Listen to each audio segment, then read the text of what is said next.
Thank you. Hi, good afternoon, everyone. How are you doing? We hope you're enjoying the first day of South Summit and getting some advices and some outputs to take away. Okay, we're going to start this amazing panel. I'm so glad to be here with my colleagues and with all of you, and we're going to talk about financing. We start this panel that we call the challenges of finance your startup today, in order to discuss about different formulas and different sources of finance for startups and for scale-ups, and how they can combine. Okay, we get inspired for this session in a jam session, you know, music, freestyle. Oh, no shade, no shade, no shade. We need you, okay?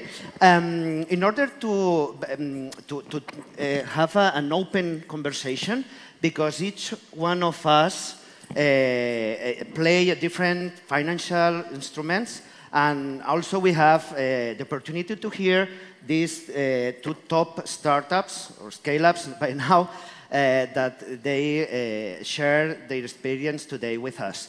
Okay, and let's move on. Here we go. First of all, I'm going to introduce myself. I'm Ángel Buigues, B-Startup Banking Services Director in Banco Sabadell. Since 2013, in B-Startup, we are improving specialized banking services for startups and with products and services focused on the needs on the startups and all the expertise that we acquired in these more than 10 years and going to put on the table for this session. And Isaac, good morning, good afternoon by now. Hi. Hi, everyone. So this is Isaac. I'm PAX CFO. I've been the PAX CFO for the last 5 years. I've been involved in this fast growth ecosystem for over 10 years, also as a CFO at companies like Holaluz or like Force Manager. I really enjoy this fast growth ecosystem because it helps you to stay close to technology and to live a completely different professional experience. To tell you a bit more about PAC, PAC is a last-mile delivery company. We leverage on technology, and we try to provide a differential customer experience for the e-commerce or online buyers. So our main customers are global retailers that you all might know, and we try just to be a bit differential in this traditional industry by becoming sustainable and also always putting the final customer in the center of our operations. Hello, everyone. My name is Ana. I'm part from Sabadell Venture Capital, the investment arm of Banco Sabadell. We do equity investments in early-stage companies between 200K and 2 million euros per company, and we also provide venture debt loans from 500K up to 10 million euros. And well, we are a sector-agnostic fund, and we have 90 million euros of assets under management. Hi, everyone. My name is Adria. I've been working at Vicio for more than 2 years now as their CFO. Previous to, well, as you may know, Vicio, it's one of the most notorious QSR brands here in Spain. And our mission is to disrupt the QSR industry through our brand, our unique technique, and our superior product, or at least I consider it as that. Thank you, Adria. Well, and last, I'm Arnau Segura, investment analyst at B-Startup 10.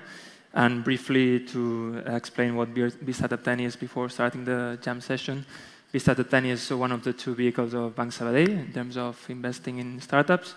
We invest in seed and pre-seed companies with a ticket of 100K.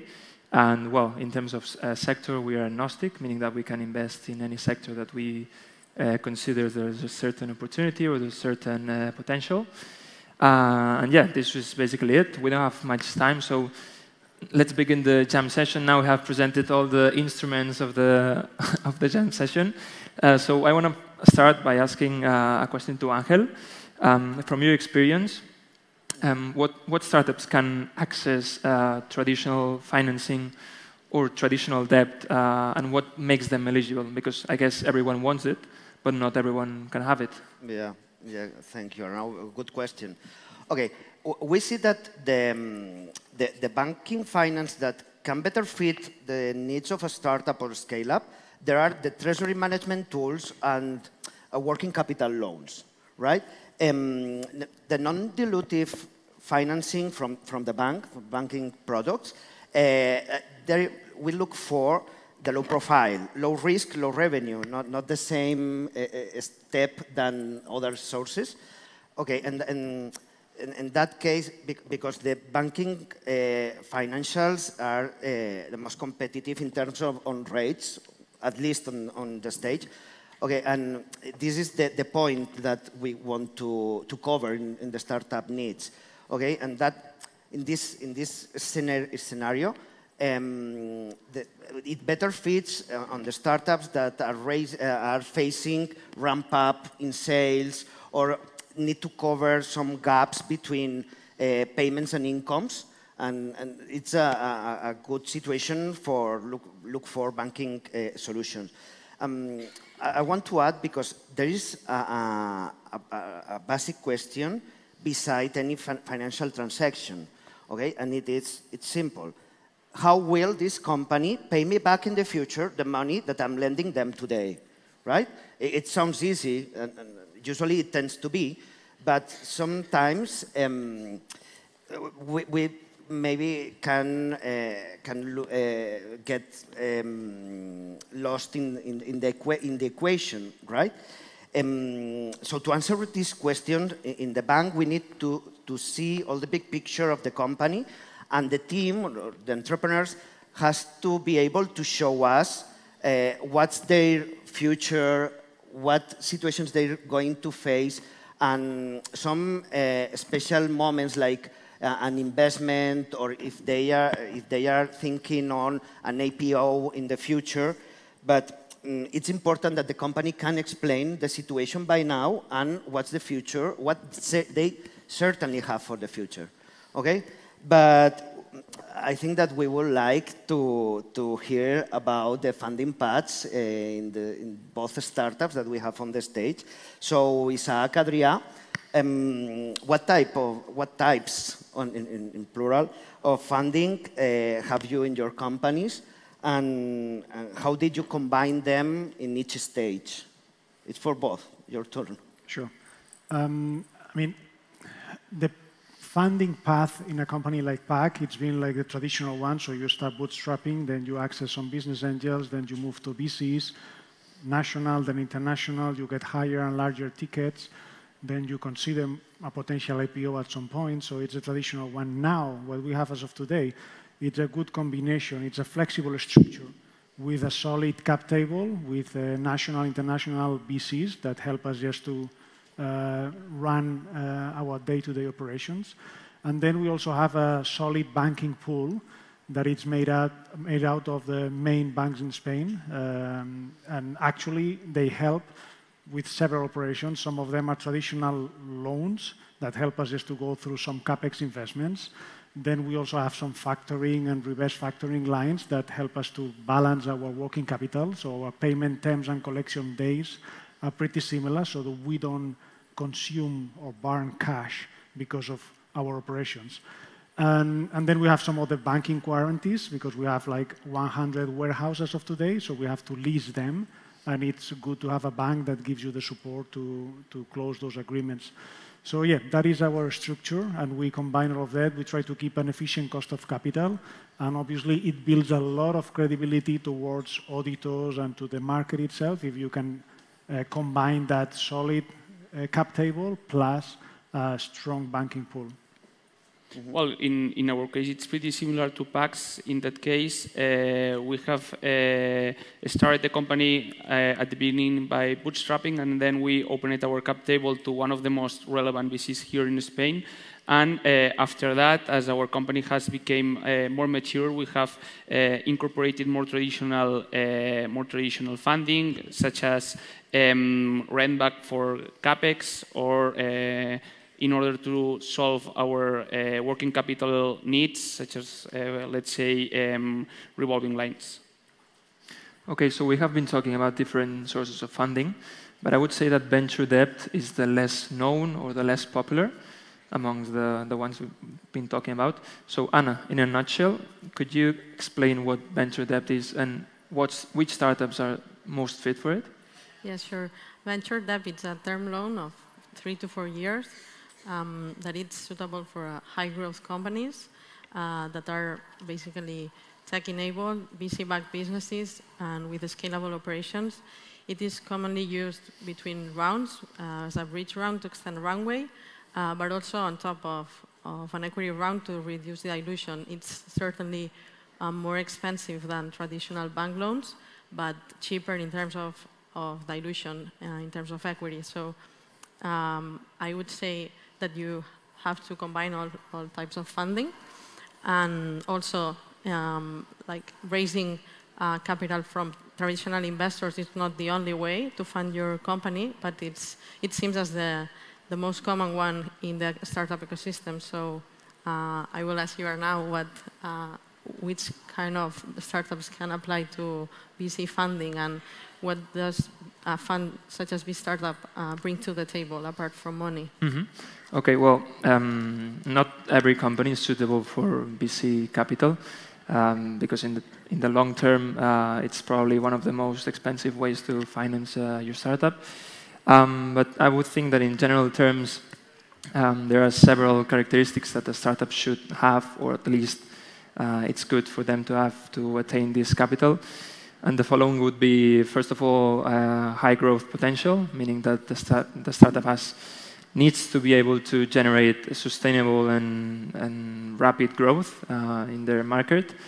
Also, it's important that the business models are innovative and disruptive, meaning that they can disrupt entire markets or even create new ones.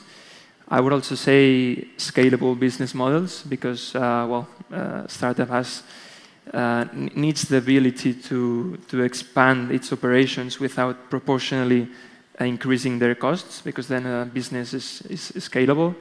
Obviously, a large market or horizontal solutions, I think it's important. And last but not least, I would say a potential exit or a viable exit is always a good thing to have, because pitching, so VC funds have to give back their money to their LPs, to their investors. So pitching them a way out of this investment is always something good in terms of reaching or obtaining VC capital. And very quickly answering the second part of the question, what does BStartup 10 bring to the table in terms of venture capital? In the end, first of all, we are long-term partners. We're an evergreen fund, so we keep on investing every year, and therefore we're going to be there on the long term. Then I would say that we adopt a more follower role, meaning that we don't get down to the day-to-day basis of the activity of the startup. And don't get me wrong, this doesn't mean that we don't get involved in their core business, but we give support and advice from our point of view. With our network, we open doors for them. It's more like institutional help than more day-to-day basis. Then obviously, I think that we're a bank, so in terms of financing or traditional debt, we can help a lot of startups there as well. And then, obviously, I think that there's a part of branding, signaling, and exposure when a corporate fund invests in a startup. Because at the end of the day, a bank from the IBEX 35 is investing in your company, so that's a really good brand awareness for your startup. In terms of signaling, we are a seed and pre-seed investment vehicle, so it's good for further rounds if there are bigger funds to see that there's an early player that has bet on that startup, so that's also good. And finally, the exposure. We come to events such as South Summit and Mobile World Congress without going any further, and we take startups with us to be in the event, to be with us at the stand. So it's basically exposure, connections. We have a lot of clients and providers around the world. So it's a lot of things we can offer from our point of view. And changing a bit the topic, I wanted to ask Adria in Vicio. You have a business that has experienced a rapid growth, and it was purely B2C, focused on the consumer. I would like you to talk about how come did you go down the path of VC when maybe there were options of going through other funding routes, maybe more traditional, because the type of business is maybe more a brick and mortar type of business, not maybe the typical VC business model. So why did you go with VC and what's your experience with it? Well, that's a really good question that people used to ask us that. All things considered, the answer I would say that it is pretty simple. As you explained it, we have managed to achieve a hypergrowth, surpassing 40 million of revenues in less than 4 years. So I would say that that's a little bit of impressive, let's say. So that's not always easy to obtain all the resources that you want to use or all the resources that you could use at the same path at this speed or this hypergrowth, right? So we decided that in order to not jeopardize this speed or this growth, we opened our cap table. So we managed to obtain this amount of money that we have used to in order to expand faster than with more traditional resources, right? And however, as the company has become, as I said before, as the company has become more mature, our business is more attractive to more traditional partners. So we are now exploring these kind of options. Okay, and Isaac, you're here together with me. I'm sure that you have seen pros and cons in every type of funding. And how much do you rate the value add versus the cost of any type or any source of funding? Sure. Well, I would need to break that question down in two. So first of all, if you think about traditional fundraising with VCs, obviously you have to keep in mind that that is the most expensive financing sources. You are giving away part of your company, and in the future that might be valued a lot.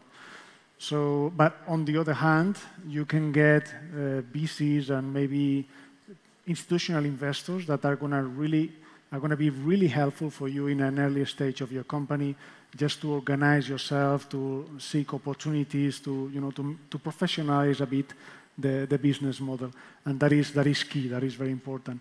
There's a cost, but there's a great upside to have those people on the table.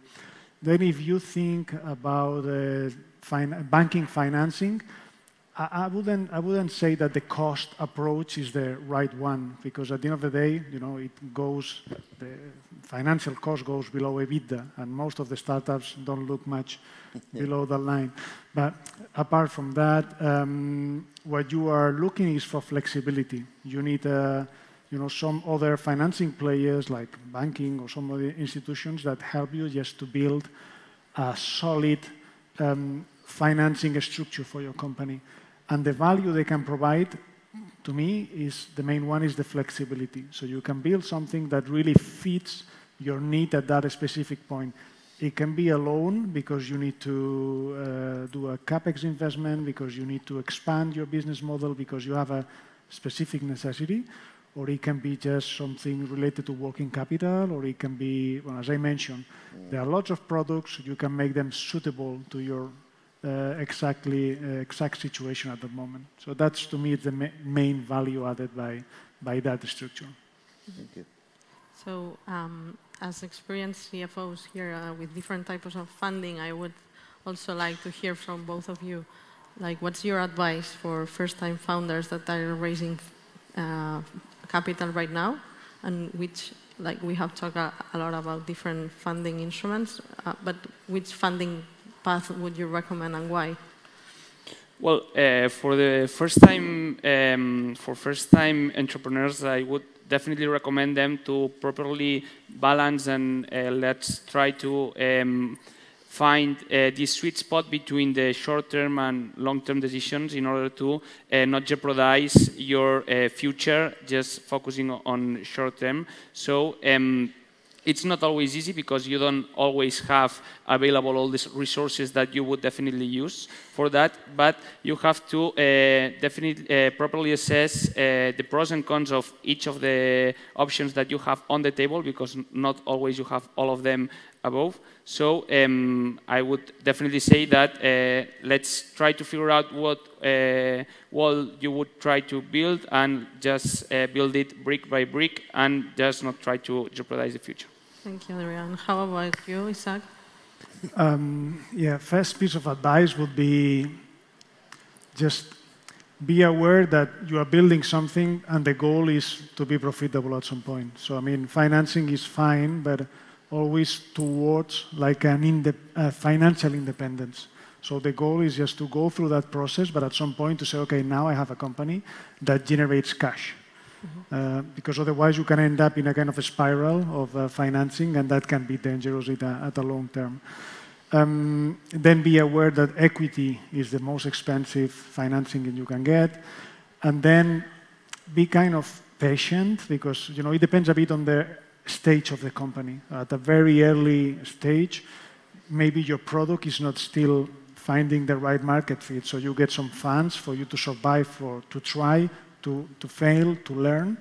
But at a further step, at a stage, what you need is to allocate the resources in those, let's say, opportunities for the company to materialize in more solid and more long-term revenues.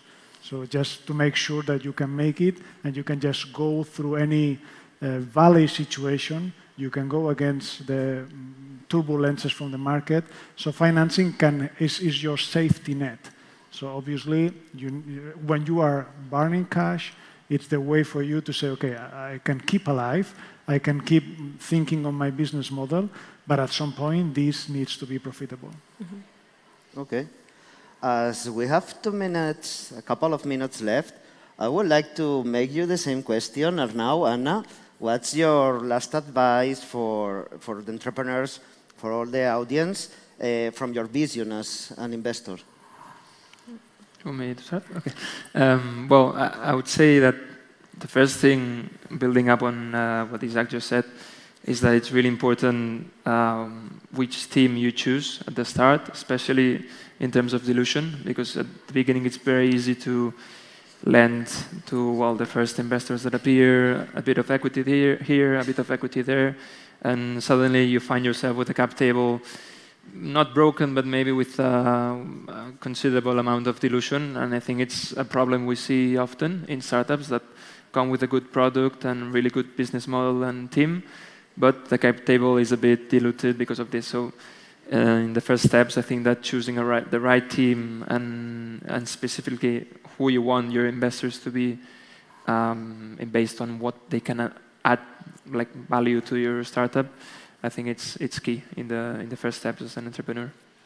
Yeah, I would add that it's really important to carefully plan your funding round in terms of cash, have a minimum runway maybe of 8 months, and also have a plan B to extend it if the round takes more time.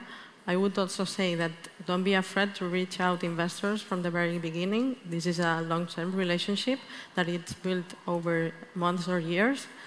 And also, I would say that you have to be resilient, have patience, and stay positive during all the process. Okay. Thank you very much, colleagues. Right, time is up. I'm so sorry, but we arrived to the finish of this panel. We hope you all enjoyed and have some inputs to put in practice. Thank you very much for your attendance, and I would like to please a big applause for Adrian and Isaac for sharing their experience. Thank you very much, both.